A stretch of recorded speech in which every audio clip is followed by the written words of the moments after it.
Melangkah langsung ke laki-laki bukan tindakan tercela, bukan tindakan yang menjatuhkan harkat martabat seorang wanita, bukan tindakan menghina reputasi wanita. Justru ini adalah kecerdasan seorang wanita. Kenapa demikian?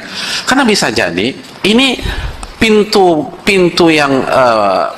gerbang itu bisa terbuka dengan cara kita maju.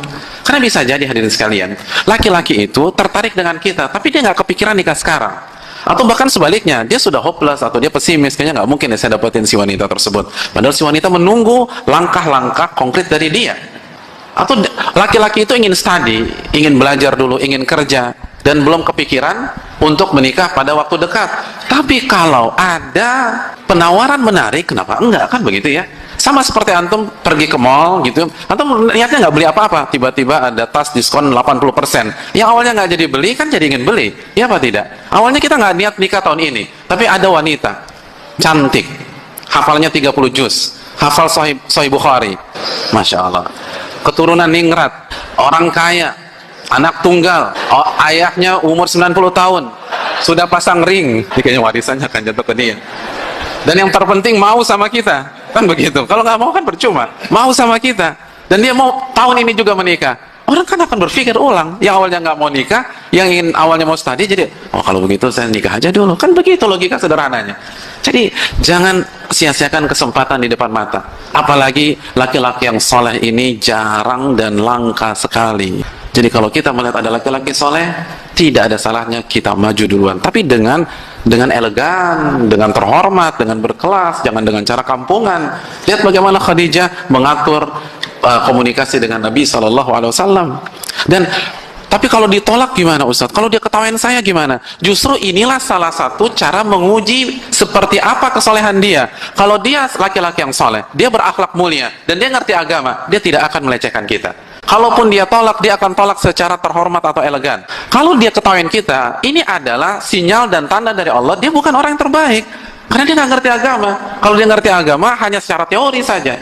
Buktinya, dia tidak menghargai seorang wanita yang sedang mengamalkan sunnah Nabi SAW. Seorang wanita yang sedang mengamalkan sunnahnya Khadijah radhiyallahu ta'ala anha. Wanita terbaik adalah Khadijah, kata Nabi. Dan ini sunnahnya. Oleh karena itu, ini kesempatan. Jadi, kalau menurut saya itu nggak ada resiko. Kalaupun direspon dengan cara tidak baik, ini bukti bahwa dia tidak baik untuk kita, dan bersyukurlah kepada Allah Subhanahu wa taala. Dan kalau dia laki-laki yang baik, diterima atau tidak, kita akan pulang dengan kepala tegak, karena dia tidak akan menghinakan kita, dia akan menghormati kita, dia akan mengakui kehebatan, keberanian kita, dan seterusnya. Dan saya rasa pembicaraan tentang masalah ini itu tidak setabu 10 tahun yang lalu, kan begitu ya? Karena wanita-wanita sekarang, luar biasa keberaniannya, agresivitasnya, dan seterusnya. Betul, banyak cewek nembak cowok sekarang. Jadi kalau yang maksiat saja banyak wanita yang nekat, kenapa yang sunnah ini nggak berani? Ya tidak, banyak pacaran cewek nembak cowok, cewek yang kasih coklat, cewek yang kasih bunga, cewek yang telepon-teleponin, kasih pendekatan yang sangat agresif. Itu maksiat, itu zina. Artinya zina tangan, zina pikiran, dan seterusnya. Kalau mereka bisa untuk hal-hal yang zina tersebut, kenapa orang yang ingin mengikuti sunnah wanita terbaik Khadijah sebagaimana penuturan Nabi SAW itu kita ragukan atau kita rendahkan?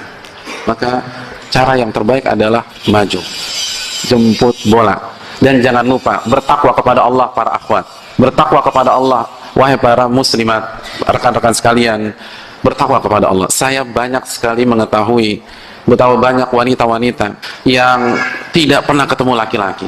Mereka ada di pondok tahfidz, menghafal Al-Quranul Karim, tiba-tiba ada laki-laki datang melamar dia tanpa dia ketahui sama sekali. Bayangkan, dia nggak ngapa-ngapain. Yang dia lakukan hanya bermunajat kepada Allah. Yang ia lakukan memperbaiki hubungan dengan Allah. Yang ia lakukan menghafal firman-firman Allah.